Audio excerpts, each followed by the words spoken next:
Welcome to Chapter 8 of AP Calculus AB. In this video, we will be discussing average value of a function. The average value of a continuous function f on the closed interval from a to b can be represented by this integral. At the beginning, we have 1 over b minus a, and that's multiplied by the integral from a to b of f of x dx. Note that f must be a continuous function for this to work. Let's look at this graphically. In this graph over here, the average value of the function f of x, which is this curve, on the closed interval from 0 to 4 is 17/9. Because 17/9 is the average value of this function from 0 to 4, this means that the area under the curve of f of x from 0 to 4 will equal the area under the curve y is equal to 17/9 from 0 to 4. So this shaded area under this curve is equal to the area of this rectangle down here. Find the average value of f of x is equal to 1/6 x squared plus 1 on the closed interval from 0 to 4. In this case, we know that a is going to be 0 and b is going to be 4. So then we will take this formula right up here, and it starts with 1 over b minus a. So we will start with 1 over 4 minus 0. Then we will take the integral from a to b, so from 0 to 4 of f of x dx. Now, this is not a calculator problem, so we will have to evaluate this manually. This is a topic that we covered in Chapter 6, how to actually evaluate integrals. The first step, we'll simplify this into 1/4, and then we will actually plug in 1/6 x squared plus 1 for f of x. Now, it's very important that you don't forget the 1/4, because it's really easy to forget when you are preoccupied with evaluating this integral. Make sure that you keep it on throughout the entire problem. So now we will find the antiderivative of 1/6 x squared plus 1. This is going to be 1/6 times x cubed over 3 plus x. And we are evaluating that at 0 and 4, using the fundamental theorem of calculus to find these actual values. Now again, don't forget to keep the 1/4 on there. And then we will have 1/18, combining the 6 and the 3 down here, 1/18 times 4 cubed plus 4 minus 1/18 0 cubed plus 0. So this portion is going to go away because that's just equal to 0. And then let's evaluate the rest. 1/4 times, and then 4 cubed is really 64. So 64/18 plus 4. And then I will just simplify this. After simplifying, I get that the average value is 17/9. This makes sense because we already knew that the average value of this function, which is f of x, this was f of x in this case, from 0 to 4 was equal to 17/9. Let's try another example. Find the average value of f of x is equal to the sine of x over 3 on the closed interval from negative 2 pi over 3 to pi over 3. In this case, this will be a and this will be b. So our first step is to do 1 over b minus a.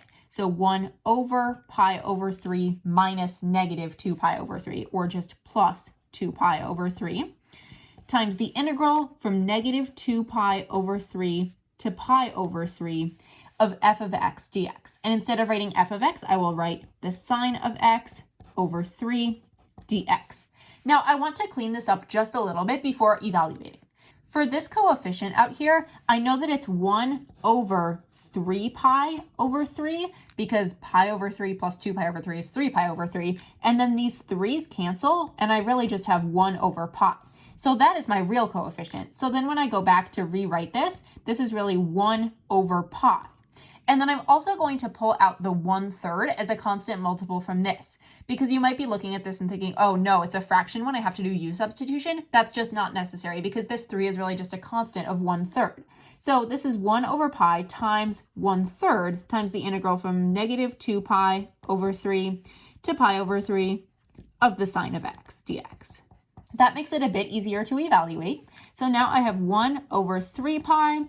And then I need to find what's the antiderivative of sine of x dx. Well, that's going to be negative cosine of x, and I'm evaluating it at negative 2 pi over 3 and pi over 3. Now, remember, do not forget your constant out there. That has to stay on there during the duration of the problem. 1 over 3 pi.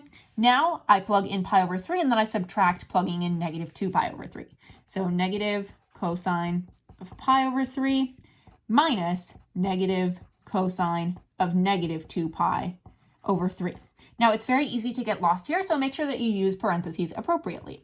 I know that the cosine of pi over 3 is 1/2. So we have negative 1/2 plus the cosine of negative 2 pi over 3. Negative 2 pi over 3 on the unit circle, I'm going to sketch that out to help myself visualize it. Negative 2 pi over 3 is the same thing as 4 pi over 3, because that's right about there on the unit circle where this is pi and this is 0. And the cosine of 4 pi over 3 is negative 1/2. So this is really plus negative 1/2. Then I clean it up a little bit further. 1 over 3 pi, and then negative 1/2 minus 1/2. That's just negative 1 inside there. So my answer is negative 1 over 3 pi. And that is the average value of f of x, this function, on that closed interval from negative 2 pi over 3 to pi over 3. Now, the average value is really the average y value, or the average value of f of x on this interval. So that's just something that's important to keep in mind. Find the average value of f of x is equal to 4e to the x minus 2x on the closed interval from 0 to 7. So I will do 1 over 7 minus 0 times the integral from 0 to 7 of f of x dx, or 4e to the x minus 2x dx. Now I will keep the coefficient on there, so we have 1/7, and then I need to find the antiderivative of 4e to the x minus 2x. Now, if you cannot remember how to find antiderivatives like that, I would suggest that you go watch my videos from chapter 6 that I have on this topic. For now, though, we're going to assume that we understand how to do this. So this is going to be 4e to the x minus 2x squared over 2, and we're evaluating that at 0 and 7.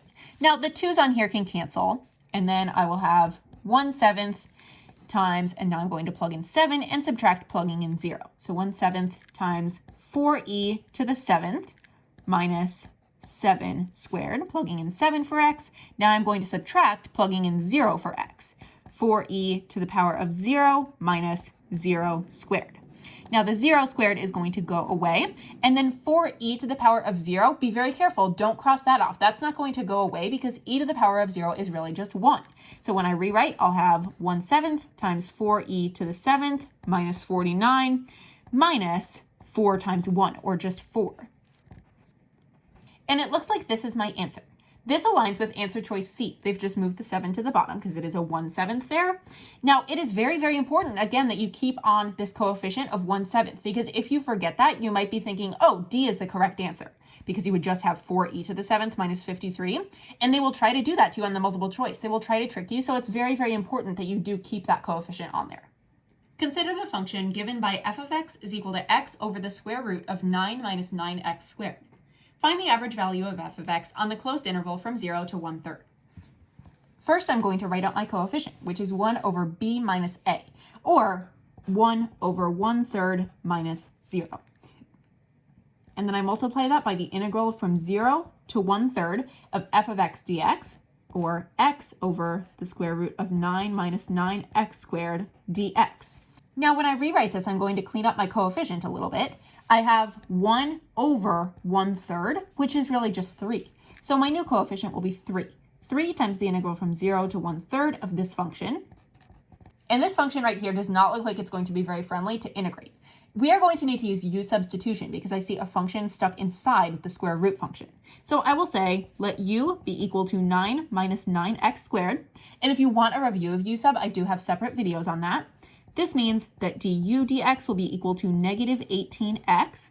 And then since I have an x dx up here, I'm going to get x dx on one side of this equation. If I divide both sides by negative 18, I will have negative 1/18 du is equal to x dx. Now that means I can swap out this x dx for negative 1/18 du. So when I rewrite it, I will have 3 times the integral, and then I will need to switch the bounds. I'll do that in just a moment. Times the integral of 1 over rad u, because we established that u is equal to 9 minus 9x squared, times negative 1/18 du. Now, I also need to take into consideration my bound swap. And I need to switch the bounds because when you're evaluating a definite integral, that is something that you have to do. If u is equal to 9 minus 9x squared, when x is equal to 0, that means that u will be equal to 9. And then I will evaluate what u will be when x is equal to 1/3. So I will take u is equal to 9 minus 9x squared, so 1/3 squared. 1/3 squared is 1 over 9, so u is equal to 9 minus 9 over 9, or just 8, because that's 9 minus 1. So when x is equal to 1/3, u is equal to 8. Therefore, my new bounds are 9 and 8. Now I'm going to pull out the negative 1/18 to the front. So this will really be negative 3 over 18 times the integral from 9 to 8 of u to the power of negative 1/2 du. And we are almost ready to use the fundamental theorem to find what this really is. However, we have an issue. The lower bound is on the top and the upper bound is on the bottom. So to get rid of that, I will just make the entire thing negative out here and switch those around. Since it's negative, I will actually be making it positive. So I'll have 1/6 times the integral from 8 to 9 of u to the power of negative 1/2 du. Now I will integrate. So I have 1/6 times what's the antiderivative of u to the power of negative 1/2. That's u to the power of 1/2 over 1/2, evaluated at 8 and 9. So then I have my 1/6 as a constant multiple, and then this is really 2 rad u, because dividing by 1/2 is the same thing as multiplying by 2. So first I plug in 9, and I get 2 rad 9. Then I subtract, plugging in 8, which is 2 rad 8. Turn the rad 9 into a 3, and I will get 1/6 times 6 minus 2 rad 8. Then I'm going to put this inside the parentheses over a 6. So it's 6 minus 2 rad 8 over 6. The very last thing I do is I can pull out a 2 out of each coefficient. So this is really 3 minus rad 8 over 3. This matches answer choice A. This is the average value of that function on that closed interval. Here are some reminders about average value. The first one is to be aware of whether the question is asking you for the actual average value, which is the actual value of f of x or value of y, or if it's asking you for the x value at which the function attains its average value. We haven't seen any questions where it's asking you for the x value yet. We've only been working with find the actual average value so far, but you may see that pop up as well. Second, don't confuse the average value with the average rate of change. Average rate of change is something that we covered in chapter 1, and though it sounds really similar, these two are actually different. I'm going to demonstrate how to find the average value versus how to find the average rate of change for both of these functions. These are both calculator problems. First, I'm going to do the average value. Find the average value of the function f of x is equal to 1/3 e to the power of 2x plus 5x squared over the closed interval from 1 to 9. The first thing I do is I do my coefficient, so I have 1 over 9 minus 1 times the integral from 1 to 9 of f of x dx. Now, because this is a calculator, I can do this in my calculator. So I will have 1/8 out front, and I'm protecting that with parentheses, times, and then hit math 9 to get an integral, times the integral from 1 to 9, and then I just plug in f of x. And this is my average value, so I will copy down this answer. Now I'm going to compute the average rate of change, which is different. To find the average rate of change of the function f of x over the interval from 1 to 9, we will take f of 9 minus f of 1 over 9 minus 1. And that will give us our average rate of change. Now at this point, I'm just going to plug this into my calculator again. So first I will find f of 9 by plugging in 9 for x into the f equation. This is f of 9. Then I will find f of 1. And this is f of 1. So then I will take f of 9 and I will subtract f of 1. It gets me that value. And then I just divide that by 8. This is my average rate of change. As you can see, this is different from the average value. Pay close attention to which one the problem is asking for. As a pot of tea cools, the temperature of the tea is modeled by a differentiable function h, for 0 being less than or equal to t being less than or equal to 10, where time t is measured in minutes and temperature h of t is measured in degrees Celsius. Values of h of t at selected values of times t are shown in the table above. We have t in minutes and h of t in degrees Celsius. We're just going to focus on part B. Using correct units, explain the meaning of 1/10 times the integral from 0 to 10 of h of t dt in the context of this problem. Whenever you see a fraction at the beginning here, there's a chance that that might be an average value problem. So let's think about where this denominator 10 could have come from. Since we see a 0 and a 10 here, it's probably likely that we originally had 1 over 10 minus 0 times the integral from 0 to 10 of h of t dt. And this perfectly matches our definition for the average value of a function over a specific closed interval. This means that this right here, this expression, really represents the average value of h of t from time t equals 0 to t equals 10. And what are the units here? Well, since we're talking about minutes for t and degrees Celsius for h of t, it means that this is the average temperature in degrees Celsius of the t from time t equals 0 to time t equals 10.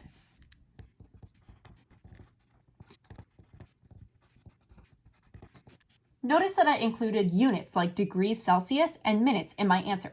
You should be prepared to do this kind of explanation with an average value problem on the AP exam. Here is a calculator free response problem. A particle travels along the x-axis. Its distance in meters from the origin at time t in seconds for time t being greater than or equal to 0 is given by this equation right here. What is the particle's average position during the first 10 seconds? So average position, that's really an average value problem because it's asking for the average y value, or in this case, the average position value, not the time. So we're going to set up our average value just like we have in previous problems. It's going to be 1 over 10 minus 0 times the integral from 0 to 10 of that position function of s of t dt. Now, when you're in a free response question, you don't need to write out the actual function here for s of t. According to the College Board, it's perfectly fine just to write s of t in your free response questions to save time. But then, of course, when you go plug it into the calculator to actually compute this value as a decimal, you needed to type in the actual thing. So this is really a 1/10, so I will put 8.1 at the beginning of my answer, and then I will hit math 9 to get an integral from 0 to 10, and then I will type in this position function that they gave me. And it says the average position is 6.313. And I rounded my answer to 3 decimal places. Now you should also include units here. So if we're talking about position, that's going to be in meters because the distance was in meters. Now we'll work with this problem. What is the particle's average velocity during the first 10 seconds? There are several ways that we can solve this. One of the ways is by taking the average value of the velocity. Now we know that the velocity will be the derivative of the position function. So when we go to write out the average value of the velocity over the first 10 seconds, we will do 1 over 10 minus 0 times the integral from 0 to 10. And then we know that velocity is really just the derivative of position. So s prime of t dt. Now we'll have to be very careful when we type this into the calculator. We will do 0.1 times the integral, math 9, from 0 to 10. And then we need to put a derivative in here. So math 8. Because we're finding the derivative, d dx, of this position function right up here. So then I will type in the position function. Then over here, I will just type in an x when we're trying to put the derivative because we want that function at any given value. We've already inputted our conditions with our integral. So dx at the end, and then it will hopefully give me my value. And it says my value is negative 0.998 if we're rounding to 3 decimals. So negative 0.998. And then the unit here, since we're talking about velocity, will be in meters per second. Now, I also want to show you another way that you can find the average velocity during the first 10 seconds. Velocity is really the rate of change of position. So we can substitute rate of change of position in for the word velocity. The average velocity is the average rate of change of the position. Now, we know how to find average rate of change. We did it in that previous problem. So let's try finding the average rate of change of the position. So if we're finding the average rate of change of the position over the first 10 seconds, that will be s of 10 minus s of 0 over 10 minus 0. And then we can use the calculator to figure out what that is. To find the position at x equals 10 or at t equals 10, I will plug in 10 to this function right up here. And then I need to find s of 0. So I will plug in 0. And it says that that is 9. So now I will take my value for s of 10, and I will subtract my value for s of 0, and that gets me negative 9.979. And then I just need to divide that by 10, because it's all over 10 minus 0. That gets me negative 0.998. Again, I need my unit, and since we're talking about rate of change of position, that is in meters per second. It's also known as the velocity there. And we see that we get the same answer whether we use the average rate of change of position or the average value of the velocity. Fish enter a lake modeled by the function e, given by e of t equals 20 plus 15 times the sine of pi t over 6. Fish leave the lake at a rate modeled by the function L, given by L is equal to 4 plus 2 to the power of 0.1 t squared. Both E of t and L of t are measured in fish per hour, and t is measured in hours since midnight, time t equals 0. We're just going to focus on part B, which says what is the average number of fish that leave the lake per hour over the 5-hour period from midnight. So since we are talking about leaving, we are going to be using our function for the fish leaving, which is L of t is equal to that function right there. And the average number of fish, that's an average value. So essentially, we are finding the average value of L of t from 0 to 5. So let's do that. We will have 1 over 5 minus 0 times the integral from 0 to 5 of L of t dt. Then all we need to do is put that in the calculator, and we can use our calculator here because this is a calculator problem.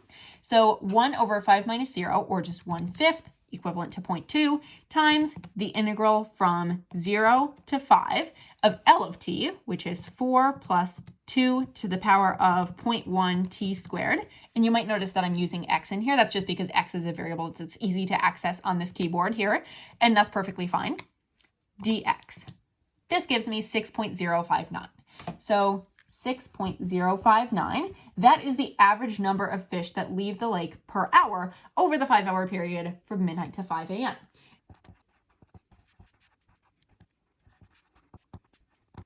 So make sure you have your integral and your explanation with appropriate units. Grass clippings are placed in a bin where they decompose. On the closed interval from 0 to 30, the amount of grass clippings remaining in the bin is modeled by A of t is equal to this function right here, where A of t is measured in pounds and t is measured in days. Part A says find the average rate of change of A of t over the interval from 0 to 30. Indicate units of measure. Remember, average rate of change is not the same thing as average value. For average rate of change of A over the interval from 0 to 30, that means we will be doing A of 30 minus A of 0 over 30 minus 0. Then all we need to do is plug that into the calculator. First, I'll find A of 30. And then from that number, I will subtract A of 0. Then I will divide my answer by 30, and that gives me negative 0.197. Now, since it specifically asks me to indicate units of measure, I have to say that the average rate of change of A of t, since we know A is measured in pounds, so pounds would be on the top, and then t is measured in days, so days would be on the bottom. This means that my unit is going to be pounds over days, or pounds per day.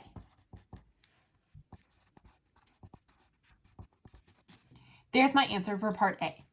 Part C says find the time t for which the amount of grass clippings in the bin is equal to the average amount of grass clippings in the bin over the interval from 0 to 30. So amount of grass clippings in the bin, I know that that is going to be A of t, and I need to find what is t when A of t is equal to the average value of A of t from 0 to 30.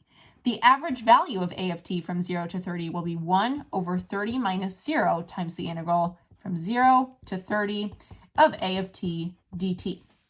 Now, to make this easy to visualize, what I'm going to do is I'm going to plot A of t and this thing as a value in the coordinate plane to see where they are intersecting.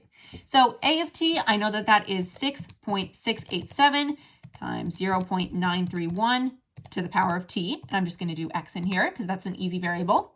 And then I need to do 1/30th as my coefficient here times the integral, math 9, from 0 to 30 of A of t dt. So then I just put in A of t again. Then I graph. And then I want to find the points of intersection, or the point of intersection in this case. So I will do calculate, number 5. There's my lower curve. There's my upper curve. And it says my value is 12.4147, or if you round or truncate to 3, 12.415. And since it's asking about a time t, we know that that's measured in days. So 12.415 days. That is my answer. A particle moves along a straight line. Its velocity is given by v of t, and its acceleration is given by a of t. Which of the following expressions represents the average acceleration of the particle from time t equals 0 to time t equals 3? So instead of looking at these, because these confuse me right now, I'm just going to write out what I think it's going to be. Average acceleration, that's the average value of the acceleration.